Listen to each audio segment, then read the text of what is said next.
विश्व की योग राजधानी योग नगरी ऋषिकेश को हिमालय का प्रवेश द्वार और चार धाम यात्रा का आरंभिक बिंदु माना जाता है।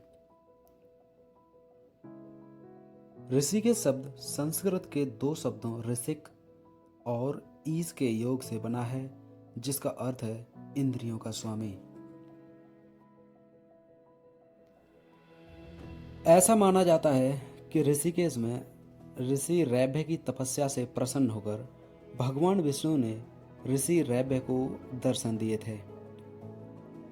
ऋषि रैभ्य ने अपनी तपस्या के बल से अपनी इंद्रियों पर विजय प्राप्त कर ली थी। इसीलिए भगवान विष्णु ने रैभ्य ऋषि को ऋषिकेश नाम दिया था, जिनके नाम पर ही इस पवित्र शहर का नाम ऋषिकेश पड़ा। गंगा नदी की तलहटी पर बसा हुआ यह पवित्र शहर आज पूरे विश्व भर में योग नगरी के रूप में प्रसिद्ध है। ऋषिकेश की प्रसिद्धि का डंका पूरी दुनिया में उस समय बजा था जब 1960 के दशक का एक बेहद प्रसिद्ध और प्रभावशाली अंग्रेजी रॉक बैंड द बीटल्स इस स्थान पर आया था। इसके आने के बाद यह पवित्र स्थान पूरी दुनिया में प्रसिद्ध हो गया और विश्व की योग राजधानी बन गया। हिमालय के इस प्रवेश द्वार तक पहुंचने के लिए सबसे नज़दीकी रेलवे स्टेशन ऋषिकेश और योग नगरी ऋषिकेश रेलवे स्टेशन हैं। योग नगरी ऋषिकेश रेलवे स्टेशन का निर्माण 2021 में हुआ और यह भारत के सबसे स्वच्छ रेलवे स्टेशन में से एक है।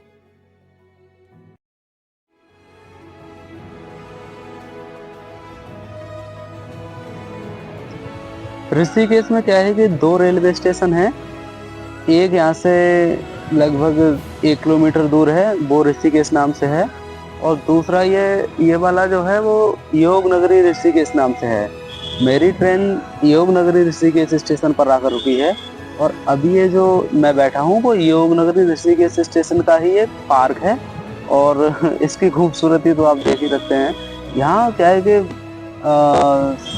स्वच्छता पर बहुत ही अच्छे से ध्यान दिया जाता है। आप जिधर भी देखोगे तो थोड़ा शांतिपूर्ण माहौल मिलेगा और क्लियरिटी देखने को मिलेगी।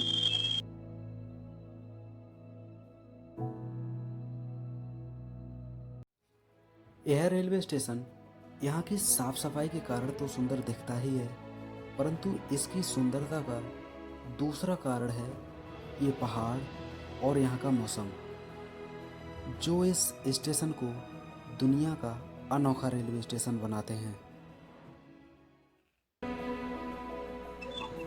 यदि मैं आपसे कहूँ कि ये हमारे भारत का ही एक रेलवे स्टेशन है जिसका नाम है योग नगरी ऋषिकेश रेलवे स्टेशन, क्या आप विश्वास करोगे? क्या है कि हमारा जो इंडिया है वो थोड़ा बदसूरती के रूप में देखा जाता है।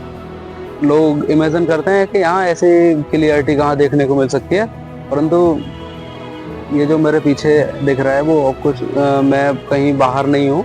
ये मैं भारत के ही एक रेलवे स्टेशन योग नगरी रेलवे स्टेशन पर हूँ और यहाँ की क्लियरिटी तो आप देख ही पा रहे होंगे। आगे क्या है चल के देखते हैं।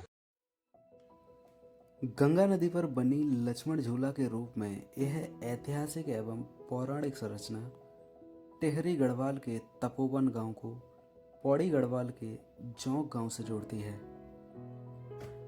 पौराणिक कथाओं की दृष्टि से लंका पर विजय प्राप्त करने के बाद प्रभु राम अपने भाई लक्ष्मण और माता सीता के साथ इस स्थान पर अपने पापों का प्रायश्चित करने के लिए यहाँ आए थे। उस समय लक्ष्मण ने जूट की रस्सियों की सहायता से यहाँ गंगा नदी को पार किया था और इसी स्थान पर अपने पापों का प्रायश्चित किया था, जिनकी याद में यह ब्रिज का नाम लक्ष्मण झूला रखा गया। सन 1927 से 30 के मध्य ब्रिटिश सरकार ने इसे लोहे की रस्सियों की सहायता से बनवाया था, जो वर्तमान में बंद कर दिया गया है और उसी स्थान पर भारत का सबसे लंबा ग्लास ब्रिज बनाकर तैयार कर दिया गया है, जो अब हनुमान ब्रिज के नाम से जाना जाता है।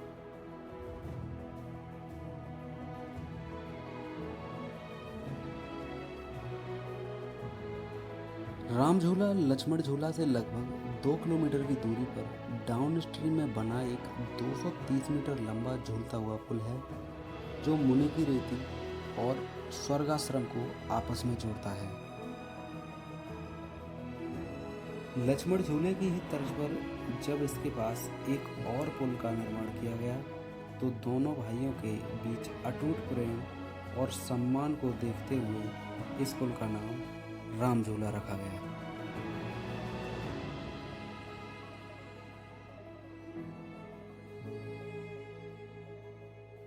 ऋषिकेश में बना है जानकी सेतु ऋषिकेश का सबसे बड़ा और पहला 3 लाइन ब्रिज है, जिसका उद्घाटन 20 नवंबर 2020 को हुआ था। इसके निर्माण का कारण राम झूला और लक्ष्मण झूला पर पड़ता हुआ दबाव था। जानकी सेतु के निर्माण के बाद राम झूला और लक्ष्मण झूला पर दबाव आधा ही रह गया, जिसके कारण यात्रियों और व्यापारियों को नदी पार करने में भी सरलता हो गई। इस सेतु का नाम माता जानकी को समर्पित है, जो भारतीय पौराणिक संस्कृति को दर्शाता है। जानकी सेतु के प्रवेश और निकास द्वारों को हनुमान जी, प्रभु राम और माता सीता की सुंदर कलाकृतियों से सजाया गया है।